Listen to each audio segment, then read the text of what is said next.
Bonjour amis Sagittaires, je suis ravie de vous retrouver sur Wellness Intuition pour votre tirage général pour le mois de septembre 2025.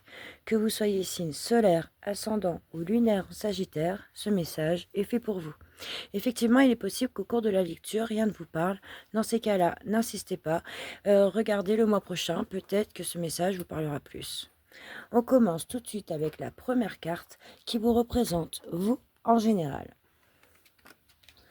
Nous avons la reine de bâton. Donc la reine de bâton, elle montre que vous avez confiance en vous. Vous savez vous mettre en avant, vous savez vous mettre en valeur.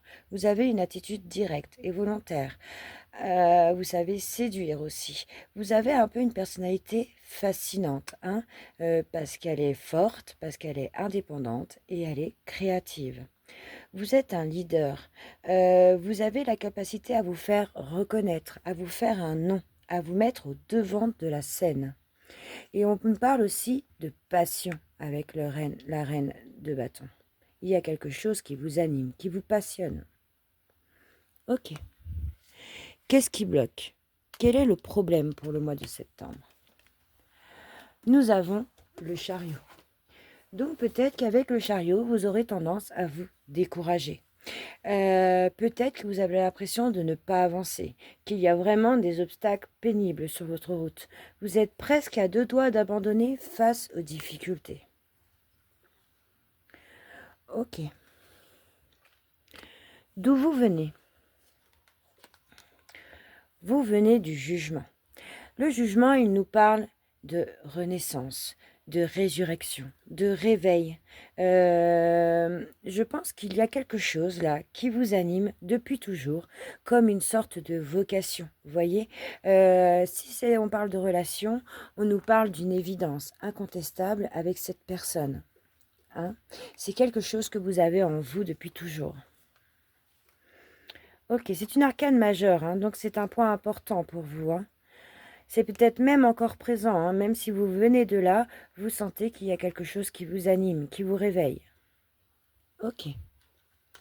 Vers quoi vous allez? Vous allez vers un 9 d'épée. Bon, le 9 d'épée, il nous parle d'anxiété, hein, de suranalyser les choses, d'un mental qui est limite étouffant, vous voyez. Je pense que vous allez aller vers trop de peur. Vous allez vous poser beaucoup trop de questions. Hein. Vous allez avoir tendance à être pessimiste. Hein. On le voit bien d'ailleurs avec le chariot. Hein. Le chariot vous dit que là, vous avez... Qu'est-ce qui va bloquer? Vous aurez tendance à vous décourager. Hein. À vous décourager, pourquoi? Parce que le mental prend beaucoup de place. Vous posez énormément de questions. Ok. Quel est le but de l'inconscient? Quel est le message de votre inconscient? Les amoureux. Hein. Donc avec les amoureux, on nous parle de faire le choix du cœur. Vous, ce que vous voulez, c'est de trouver votre place et de faire ce que vous aimez. Hein. De faire ce qu'il vous plaît, ce qui vous passionne, ce qui vous anime, ce qui vous réveille. C'est votre but. Quel est le conseil du tarot? Nous avons le 2 d'épée. On nous parle encore de mental avec les épées. Hein. Donc, vous êtes peut-être coincé entre deux idées contradictoires, hein, entre deux travails, entre deux relations. Là, on vous dit de vous engager pleinement dans quelque chose et d'arrêter de vous décourager, d'y aller à fond. Voilà, de sortir de quelque chose qui vous bloque. Et ce quelque chose, c'est votre mental. Ok. Comment vous vous sentez là, tout de suite, maintenant, au moment où vous regardez ce tirage? Un 5 de coupe. Bon, le mood, il n'est pas super, hein, vraiment. Je pense qu'en plus, votre mental joue sur vos émotions, hein, puisque les coupes représentent les émotions. Donc, qu'est-ce qu'elle nous dit, cette carte? Elle nous dit que là, il y a un vrai conflit intérieur. Hein. Vous pensez plutôt à ce que vous pouvez perdre plutôt qu'aux possibilités qui s'offrent à vous. Vous avez peut-être peur aussi de ne pas pouvoir revenir en arrière si vous prenez une vraie décision, hein, ou de ne pas retrouver ce que vous allez perdre. Parce que forcément, on sait ce qu'on gagne, non, on sait ce qu'on perd, mais on ne sait pas ce qu'on gagne. Ok, il y a peut-être aussi une peur de regret, une peur de s'en vouloir. Bon, qu'est-ce qui vous entoure? Ça peut être une énergie, mais ça peut être aussi une personne. Le 10 de denier, qu'est-ce qui vous entoure? Une famille. Hein, on voit bien là le papa, la maman, les enfants, le chien. Il y a une famille qui vous entoure. Et c'est peut-être pour ça justement que vous avez peur de vous lancer dans quelque chose tête baissée. Vous voyez, vous avez peur de ne pas pouvoir subvenir aux besoins de votre famille, hein, puisqu'on nous parle de denier là. Donc, on parle sur un plan financier, matériel. Ok. Donc, qu'est-ce qui vous entoure? Une famille. Et ça prend beaucoup de place dans votre vie, cette famille. Elle a beaucoup d'importance pour vous. Vous voulez que votre famille puisse subvenir à tous leurs besoins. Hein? Ok. Quels sont vos espoirs et vos craintes? Car dans chaque espoir, il y a une crainte. L'impératrice, c'est une très belle carte. Donc là, si on analyse un peu cette carte, on voit que cette dame-là, qui est très belle, est enceinte. D'accord? Elle est en train de créer son propre monde. Elle est en train de... Oui, c'est ça. Elle est créative. Hein? Elle nous parle de sortir quelque chose de vous-même. Hein? Elle nous parle de développer votre propre projet. Ça, c'est votre espoir. Hein? Vous avez l'espoir de créer votre propre monde.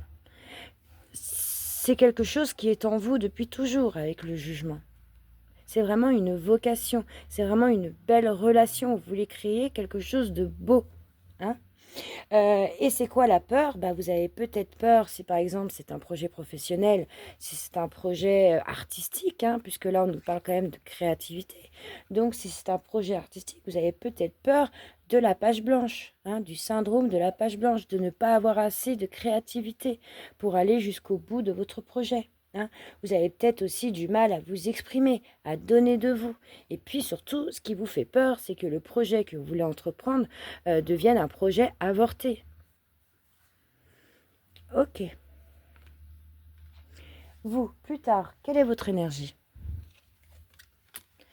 Nous avons un cavalier de coupe. Alors, le cavalier de coupe, il porte haut tout ce qui l'entoure, d'accord? Il se sent investi d'une mission. Il est porteur de valeurs ambitieuses. Hein? Le roi de coupe, on revient un peu sur les amoureux, vous voyez? On fait parler les sentiments, les émotions. Qu'est-ce qui me plaît? Qu'est-ce que j'aime? Ok. Donc, vous allez porter tout haut votre message, puisqu'il vous plaît et c'est quelque chose qui vous anime. En fait, là, si on fait un petit débrief de votre tirage, on voit bien que le mental prend beaucoup, beaucoup, beaucoup de place pour vos décisions. Hein. Vous ne faites pas forcément le choix du cœur, alors que pourtant c'est votre but. Vous voulez vraiment faire quelque chose que vous aimez. Mais je pense que là, il y a la famille qui est là, qui a aussi un point important pour vous. Et surtout, vous voulez subvenir aux besoins de votre famille. Alors peut-être que si vous avez un projet qui est un peu trop ambitieux, vous voyez, c'est possible que ça vous fasse peur de ne pas pouvoir aller jusqu'au bout de ce projet. Hein. Et pourtant, vous terminez avec un magnifique cavalier de coupe. Vous allez porter haut vos valeurs. Bon, écoutez, essayez de calmer votre mental. Arrêtez peut-être de suranalyser les choses. C'est quand même un beau tirage parce qu'on voit que derrière, il y a quand même un projet passionnant qui vous attend, d'accord? Et eh bien, écoutez, je vous dis au tirage du mois de novembre, à bientôt, pour savoir la suite des événements. À bientôt et n'oubliez pas surtout de commenter, de liker et de vous abonner hein, pour connaître la suite des événements. À bientôt, cher ami Sagittaire. Merci.